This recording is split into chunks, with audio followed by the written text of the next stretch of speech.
Hoje iremos assistir à experiência de quase morte de Howard Storm. Ele teve uma EQM durante uma internação por problemas intestinais. Antes de assistir, não deixe de se inscrever no canal, ativar o sininho de notificações e deixar seu like.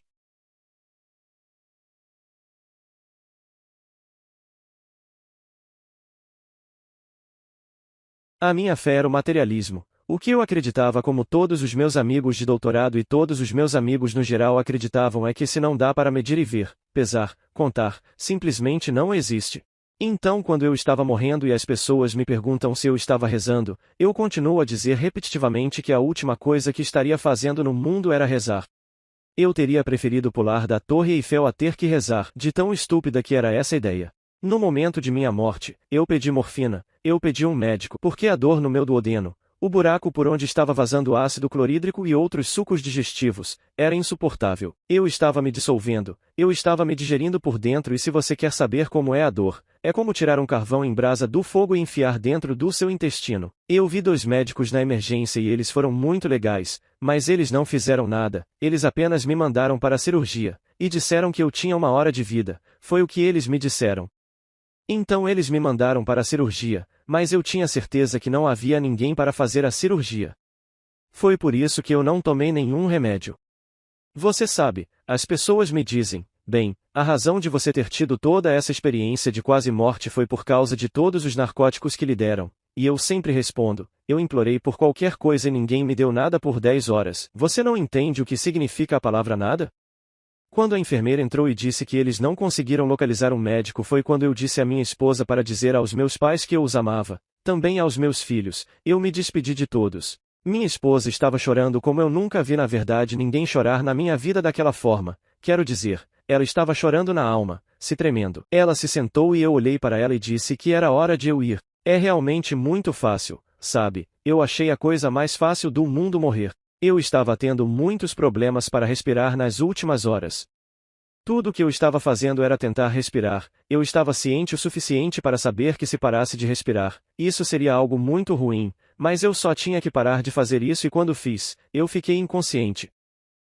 Quando acordei, eu estava em pé lá, me senti absoluta e fisicamente mais real, mais vivo, e completamente curado. Então a primeira coisa que eu fiz foi um teste de realidade que consistia em me tocar, e eu me sentia do topo da minha cabeça até meus pés e eu estava me sentindo muito bem, na verdade. Comecei a fazer uma verificação sensorial, porque sempre fui racional, então percebia os sons, podia ouvir o zumbido das lâmpadas fluorescentes, e então eu olhei e percebi que estava vendo muito mais do que 180 graus, estou focado em tudo e então fico tocando meu corpo, e é como se tivesse passado linóleo nele, tivesse passado nos meus pés.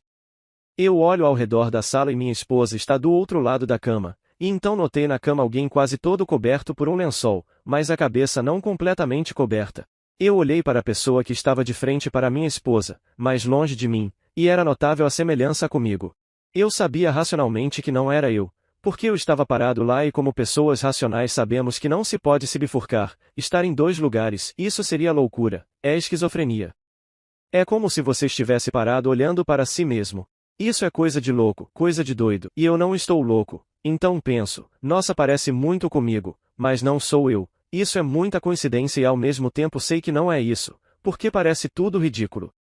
Então tento pensar em uma explicação, e me veio à mente que alguém do hospital tinha feito uma réplica de cera de mim, mas relutei porque eles não teriam tempo para fazer isso e além de requerer muita habilidade, uma vez que era uma réplica muito boa, então qual seria o motivo deles fazerem isso, entende? Por que eles se dariam a todos esses problemas e despesas?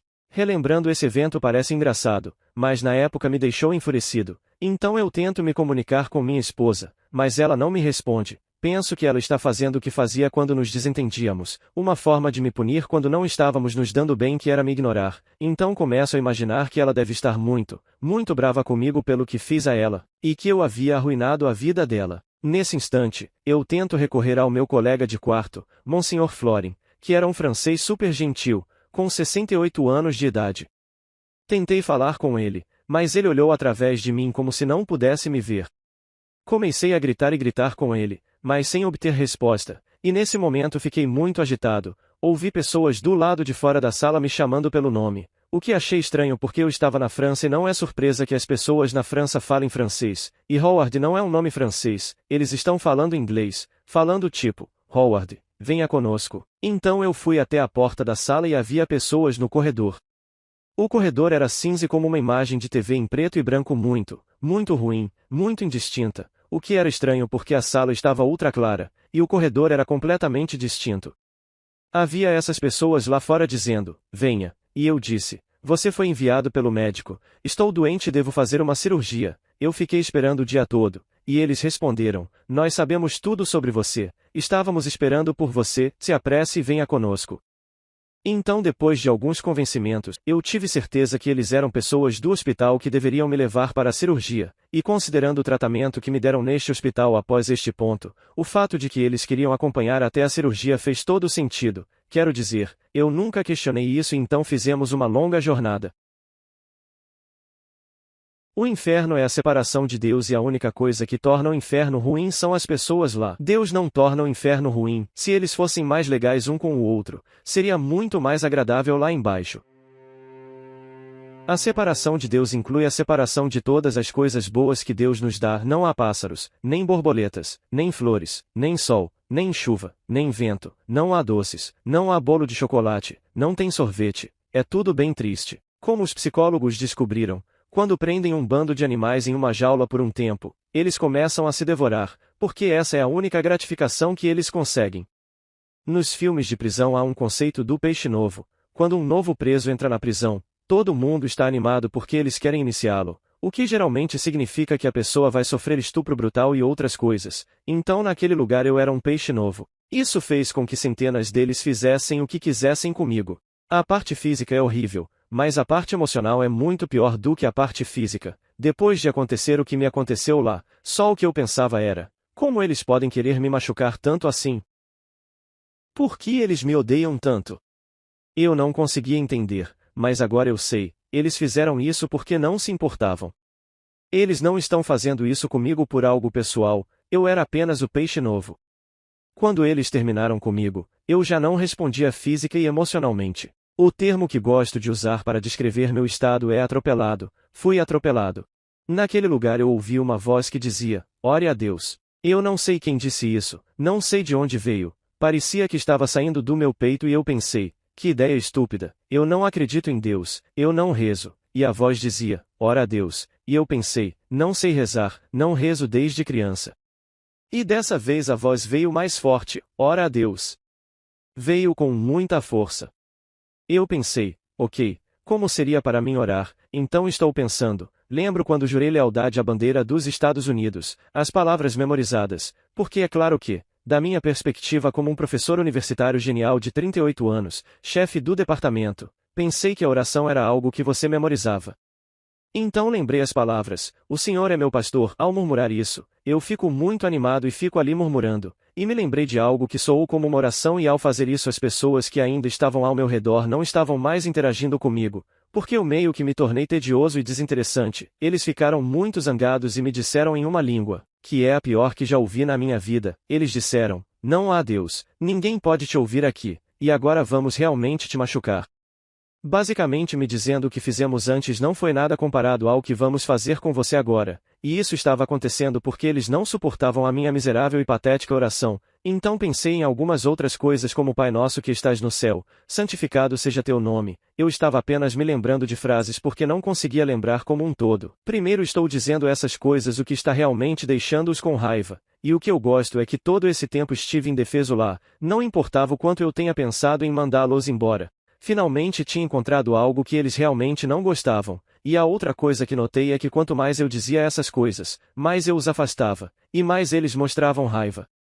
Mesmo estando no completo breu, mesmo sem ver nada, posso ouvi-los recuando e se afastando, e eu fico então repetindo essas coisas até que, eventualmente, percebo que a única coisa que posso ouvir sou eu, não posso ouvi-los, então fico quieto e ouço com atenção e sei que em algum lugar, eles estão lá, não sei onde, mas eles estão longe e isso é bom. Então penso na minha situação e percebo que estou preso, porque não posso engatinhar, não consigo me mexer, não posso ir a lugar nenhum, e não sei onde estou. O que quero dizer é que não tive que debater sobre isso, apenas sabia que não estava vivo e não estava no mundo. Onde cresci em Massachusetts, tínhamos sistemas sépticos e fossas. O que descobri é que aquele lugar era como se eu tivesse descido pelo ralo, pelo encanamento até a fossa. E não sei se você é ligado à teologia, mas há algumas camadas naquele lugar, onde no topo está flutuando o material não processado e quanto mais fundo você vai, mais ele é processado e então tudo se torna liquefeito e eventualmente sai para o sistema de lixiviação. Isso que eu estava tentando pensar em que parte o sistema séptico em que eu estava. Eu sabia que minha vida era um lixo. Eu sabia que eu era um idiota egoísta. No mundo, eu nunca teria admitido isso para você, se você tivesse me conhecido como professor Howard Storm, professor da Universidade de Northern Kentucky. Eu faria você me admirar, ser meu fã, e tudo o que você seria para mim é alguém para apoiar meu ego. Eu fiz minha própria revisão de vida e o que eu concluí foi que eu sei, parece engraçado dizer isso, mas minha nota na vida foi 0. Passei pela minha vida e percebi que tirei 0 em todos os departamentos, no meu relacionamento com meu pai e minha mãe, minhas irmãs, meus alunos, meus amigos, minha esposa, meus filhos. Dei 0 para mim mesmo de cima a baixo, porque eu via que havia fracassado em todos os campos de relacionamentos e eu podia ver era como me sentia e me sentia muito, muito mal. Me dei conta de que pertencia ao lugar onde estava e que estava preso lá, nada jamais mudaria isso. E que a única maneira de eu ter qualquer tipo de existência naquele lugar era de alguma forma, me recompor e me tornar mais cruel do que eles. Em outras palavras, antes que você tivesse a chance de me morder no pescoço, eu arrancaria a sua cabeça fora, essa seria a nossa saudação. Então pensei que preferia não existir a ter que viver assim, porque eu prefiro não existir do que ser um deles. Agora estou em um dilema porque aqui estou, não tem saída, sei que eles vão voltar e eu não posso confiar nessa oração que na verdade foi bem insincera, não foi do meu coração. Apenas funcionou, mas por quanto tempo vai funcionar? Eu entrei no mais profundo desespero, estou ali, naquela fossa emocional e espiritualmente, estou afundando em um buraco mais profundo. Minha mente trabalhando, tentando inventar algo. Quando então surge minha imagem de uma criança de 8 ou 9 anos sentada na escola dominical, cantando Jesus me ama. Não era a ideia, as palavras eram boas, mas não eram as palavras, era como quando eu era criança e acreditava nesse Deus/super-homem. Quando você acredita que há monstros debaixo da cama que estão tentando puxar seu pé, eu rezava para Jesus e eles iam embora. É claro que naquela ocasião eu ouvia vozes na minha cabeça dizendo que eu não acreditava nessas coisas bobas, que aquilo era coisa de criança, que eu era um idiota porque sei que aquelas coisas não eram verdade e então outras vozes diziam, por que ele se importaria com você? Você não fez nada além de usar o nome dele como um palavrão nos últimos 20 anos. Você sabe que ele não vai te ouvir, mesmo se ele existisse, ele te odiaria profundamente. Então comecei a gritar na minha cabeça, parem com isso, parem com isso. No meio dessa confusão e escuridão eu apenas grito em puro desespero, Jesus, por favor, me salva. Eu disse isso sem a menor ideia se havia ou não um Jesus, ou se ele gostava de mim ou não, quero dizer, eu não tinha nada, exceto essa fraca esperança de que isso pudesse ser verdade. Essa luz incrivelmente brilhante, uma luz que teria me queimado, eu fui eviscerado de tão brilhosa e bonita, grandiosa, de forma que se pudesse me ver, olhar para mim mesmo, veria só sangue coagulado e só pensei, que nojo. Eu havia sido eviscerado. Dessa luz saíram mãos e braços e ele me tocou e quando ele me tocou, 3 coisas aconteceram. Uma foi que todo o sangue desapareceu e fiquei inteiro. A outra coisa que aconteceu foi que eu estava cheio de êxtase em vez de ser simplesmente nada além de dor da cabeça aos pés, e de repente a dor desaparece e eu me sinto relaxado. Por último e mais importante, eu experimentei o amor que eu nunca tinha conhecido que pudesse existir, e infelizmente ainda não encontrei nenhuma linguagem que possa começar a descrever esse amor. Ele me pegou, me abraçou bem forte, então quando ele me abraçou, eu sabia que havia além de toda essa cura e amor e tudo isso, eu sabia que ele realmente gostava muito de mim. Na verdade, eu era sua pessoa favorita em todo o universo, e tenho que acrescentar, só para brincar um pouco, que infelizmente você também é a pessoa favorita dele. Ele gosta de mim, não estava bravo comigo, ele está feliz. Estou segurando em Jesus, estou chorando de felicidade, ele está passando a mão nas minhas costas, como uma massagem suave nas costas, e nós decolamos, como se estivesse voando em um helicóptero, exceto que era só ele e eu, sem helicóptero algum. E tudo que eu estou ciente é de ter meu rosto enterrado em seu peito e pescoço, e só penso, estamos indo embora. Na verdade, estou um pouco assustado porque não quero que ele me solte. Durante esse tempo, estou me recompondo, estamos nos movendo para um mundo de luz, e ao redor do mundo de luz há zilhões de pequenas luzes entrando e saindo, e eu tive esse gigantesco, minha nossa, o Deus que eu disse que não existia, nós estamos indo para a casa dele, estamos indo para o território dele. Eu sei disso, sei que em algum lugar naquela grande galáxia de luz há um Deus e eu sou o maior idiota do mundo. Eles provavelmente me odeiam por causa do que eu disse e fiz, e eu penso comigo mesmo, ele cometeu um erro terrível, eu não pertenço a este lugar, e com isso meio que paramos, ainda fora do mundo de luz que poderíamos chamar de céu, porque é assim que eu chamo de lar, ele falou comigo de forma telepática pela primeira vez. Não cometemos erros, você pertence aqui. Eu pensei, como você sabe o que eu pensei? Você pode ouvir o que eu penso.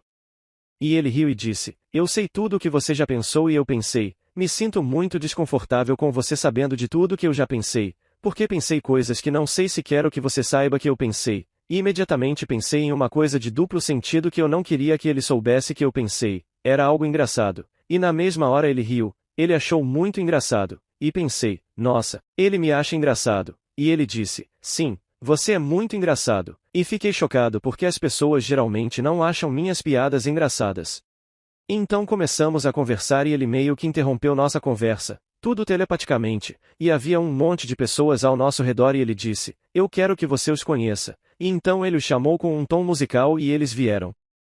Havia um grupo deles, e eles formaram um círculo ao redor, e ele disse que eles haviam gravado minha vida e então passamos a assisti-la no que eu chamaria de projeção holográfica de minha vida interagindo com as pessoas, e eu revivia as cenas e os sentimentos, não só meus, mas das pessoas envolvidas, como eles se sentiram.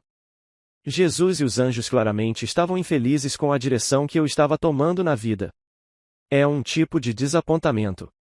Eu senti os sentimentos deles e me senti mal por ter sido tão decepcionante, eles não estavam bravos, estavam apenas desapontados. O que eu aprendi com tudo isso foi que nós fomos criados para amar uns aos outros, esse é o nosso trabalho, esse é o currículo, isso é tudo, a coisa toda em poucas palavras. É a única coisa que importa e o que eu estava fazendo era me afastar disso, quero dizer, eu tinha uma carreira, uma esposa, filhos, uma casa, carros, eu tinha tudo isso. Eu tinha o sonho americano e estava bem encaminhado na vida. Eu consegui estabilidade e eu era um professor universitário premiado, mas durante a experiência vi que nada disso importava e eles deixaram claro que nada disso importava. Eu ainda fazia questão de mostrar a eles, veja só, sou professor universitário titular de 26 anos, professor titular, e eles disseram, sim, ótimo, mas olha aquele aluno que realmente precisava de um amigo. E então eles ficaram muito tristes por aquele aluno e a revisão da minha vida continuou, na parte da minha vida adulta. E nesse momento já estava implorando para eles pararem com isso, eu pedia para parar, dizendo que já tinha entendido, e eles negavam, dizendo que eu tinha que assistir. Então nós passamos por tudo isso e foi brutal e eu os deixei muito desapontados e muito tristes, mas eu entendi a lição, era muito simples, nós estamos aqui para nos amar e eu falei completamente. Pensei que o propósito da minha vida era sobre ser a pessoa mais famosa, mais rica, importante e poderosa que eu poderia ser, sabe como é, eu queria tudo. Quando terminamos com aquela coisa toda, ele disse, você tem as perguntas e eu disse sim, eu tenho 1 milhão de perguntas, então perguntei a ele tudo o que pude pensar, ele respondeu a tudo, eu nunca contei a ninguém tudo, algumas coisas que são esotéricas, coisas nas quais me colocaram em problemas, já ouvi pessoas dizerem que eu sou o diabo, que sou um apóstata, e eu fui acusado de coisas, como por exemplo, quando digo que bebês são abortados ou natimortos, eles recebem outra chance na vida. E quando digo isso, as pessoas ficam furiosas comigo, e durante a experiência, ele não apenas me disse isso, mas também me mostrou. Me desculpa se isso vai de encontro com suas crenças, mas foi o que vi. Jesus não joga crianças no inferno. Nós visitamos alguns lugares e percebia que o universo estava cheio de seres inteligentes e que eu sou apenas uma forma de vida, que havia formas variadas. Na verdade, nosso mundo é um dos mais baixos de todos. Há muito mais seres espirituais, bons, amorosos e inteligentes em todo o universo. Eu perguntei a Jesus sobre o que acontece com as pessoas quando elas morrem, e ele disse que é um grande problema porque geralmente quando as pessoas morrem, elas não sabem que morreram porque, enquanto estão morrendo, algumas estão sofrendo, e quando morrem, o sofrimento acaba. Isso é engraçado porque as pessoas têm medo de morrer, acham que morrer é muito bom quando você não está bem na vida. Em um momento eu fiquei sem coisas para perguntar e disse, ok, eu quero ir para o céu e ele respondeu, bem, na verdade, Você tem que voltar para o mundo e ter a vida que você criou para estar. Então tivemos uma grande discussão. As pessoas sempre estranham quando digo a palavra discussão, mas sim, eu discuti com ele tanto quanto eu poderia argumentar. Eu disse: por que você mandaria de volta ao mundo onde está cheio de pessoas cruéis e mais, onde temos uma existência terrível? E ele disse: é verdade, há muitas pessoas mais e cruéis, mas também há pessoas amorosas e bondosas. E então ele disse que o que está em meu coração é o que eu encontraria. Se você tiver amor em seu coração, verá o amor em outras pessoas. Se você tiver beleza, verá a beleza nelas. É o que há em você que você vai encontrar. E sabe de uma coisa? Ele estava surpreendentemente certo mais uma vez. Eu tenho comentado a minha EQM por mais de 30 anos, e sim, se você busca amor e beleza, você encontrará. Se você procura crueldade e feiura, também encontrará. O amor e a beleza estão em todos os lugares e em todos, incluindo pessoas que não lhe parecem imediatamente amorosas ou bondosas. Quando eu estava me recuperando no hospital em Paris, o quarto estava meio escuro, era de dia, mas as luzes se acenderam e o quarto se acendeu. Vejo este jovem lindo que parecia ter 20 e tantos anos, parecia loiro, vestindo bata hospitalar, verde pálida até o pescoço, com aquela gola em V. Ele entra no quarto e fica parado, e usando um inglês perfeito pergunta como estou, o que me deixa surpreso, e diz então que tudo vai ficar bem, mas que teria uma longa recuperação. Ele diz: eu sempre estarei com você. Eu acho isso ótimo. Ele era muito gentil e eu pergunto qual era seu nome e ele responde que eu não me preocupasse com isso, que iria cuidar de mim e iria me acompanhar durante toda essa recuperação, porém eu nunca mais iria vê-lo, embora sempre estaria por perto. Fico sem entender. Como assim sempre vai estar comigo e eu nunca mais vou vê-lo? Isso não tem o menor sentido. Ele disse: eu tenho que ir. Então ele saiu do quarto e tudo voltou a ficar monótono.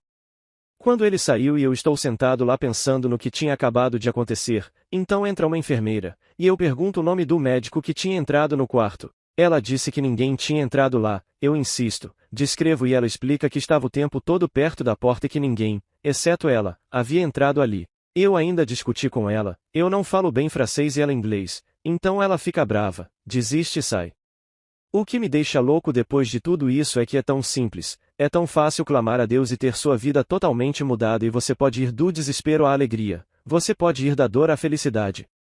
Mesmo que todos os seus problemas não sejam resolvidos imediatamente, mas com a ajuda de Deus você encontrará a solução para seus problemas, você encontra um caminho através de todas as dificuldades da vida, encontra uma comunidade de apoio por meio de comunidades de fé. É assim em igrejas de verdade, sinagogas de verdade, templos de verdade, tudo de graça, sem custo, sem obrigação, quero dizer, tem um monte de gente apenas vivendo para ser útil e solidário com o próximo.